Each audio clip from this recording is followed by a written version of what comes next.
Hi, welcome to UATV. Telangana cabinet విస్తరణ అంశం హస్తం పార్టీలో గందరగోళానికి తెరలేపింది. ఈ మంత్రివర్గ విస్తరణలో చోటు దక్కుతుందని పార్టీలోని సీనియర్ నేతలు ఆశలు పెట్టుకున్నప్పటికీ దాదాపు పేర్లు ఖరారు కావడంతో తమకు అవకాశం దక్కలేదనే నిరాశతో రాజీనామా చేస్తామని పార్టీకి ఇండైరెక్ట్గా వార్నింగ్ ఇస్తున్నట్లుగా తెలుస్తోంది.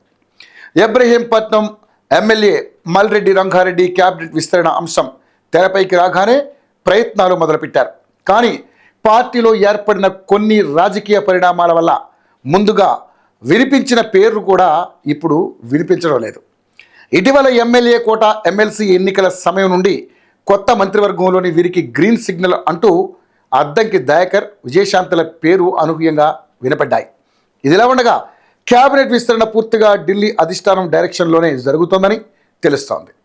అయితే ఈ మంత్రివర్గ విస్తరణలో సీఎం రేవంత్ రెడ్డి ఉమ్మడి నిజామాబాద్ జిల్లా నుండి సుదర్శన్ రెడ్డికి చోటు దక్కేలా చక్రం తిప్పి తన పంతం నెగ్గించుకున్నారని పార్టీ వర్గాలు చెబుతున్నాయి. ఇక రంగారెడ్డి జిల్లా నుండి గెలిచిన ఏకైక ఎమ్మెల్యే మల్రెడ్డి రంగారెడ్డి మంత్రివర్గ విస్తరణపై గంపెడు ఆశలు పెట్టుకున్నారు. చాలా రోజులుగా రాష్ట్ర అధినాయకత్వాన్ని ఢిల్లీ పెద్దల్ని సంప్రదించిన మల్రెడ్డి రంగారెడ్డి తీవ్ర అసంతృప్తితో ఉన్నారట. తనకు క్యాబినెట్లో స్థానం కల్పిస్తారని ఆశించారని, కానీ ప్రస్తుతం పార్టీ సూచిస్తున్న జాబితాలో తన పేరు లేదని, రాజీనామానే శరణ్యమని ఎమ్మెల్యే చెబుతున్నట్లుగా తెలుస్తోంది.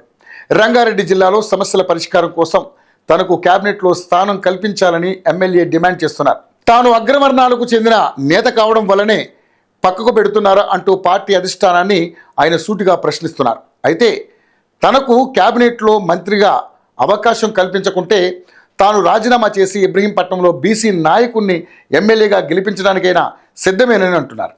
ఈ అంశంపై సీఎం రేవంత్ రెడ్డిని పలుమార్లు కలిసినట్లు మల్రెడ్డి రంగారెడ్డి వెల్లడించారు. మంత్రివర్గ విస్తరణ అంశం తన పరిధిలో లేదని, రేవంత్ రెడ్డి చేతులెత్తేశారని ఆయన అసహనం వ్యక్తం చేస్తున్నారు. ఈ నేపథ్యంలో ఆయన కాంగ్రెస్ పార్టీకి రాజీనామా చేయనున్నట్లుగా తెలుస్తోంది.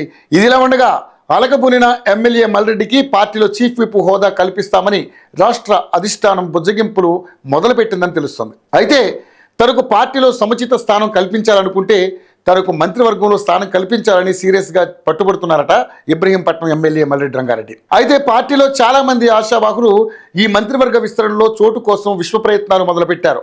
కానీ పార్టీ అధిష్టానం అధికారికంగా పేర్లు ప్రకటించకపోయినప్పటికీ మంత్రివర్గ విస్తరణ మొదటి జాబితాలో 4 నుండి 5 పేర్లు ప్రకటించే అవకాశాలు ఉండనున్నాయి.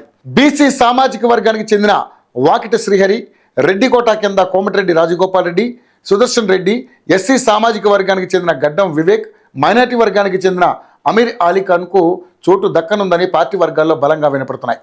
ఇక CM Revanth Reddy, deputy CM Bhatti Vikramarka, మంత్రి ఉత్తమ్ కుమార్ రెడ్డి, పీసీసీ చీఫ్ మహేష్ కుమార్ గౌడ్ ఢిల్లీ అధిష్టానంతో క్యాబినెట్ విస్తరణపై తీవ్ర కసరత్తు చేస్తున్నారని, 2-3 రోజుల్లో అధికారిక జాబితా ప్రకటిస్తామని పార్టీ వర్గాలు వెల్లడిస్తున్నాయి.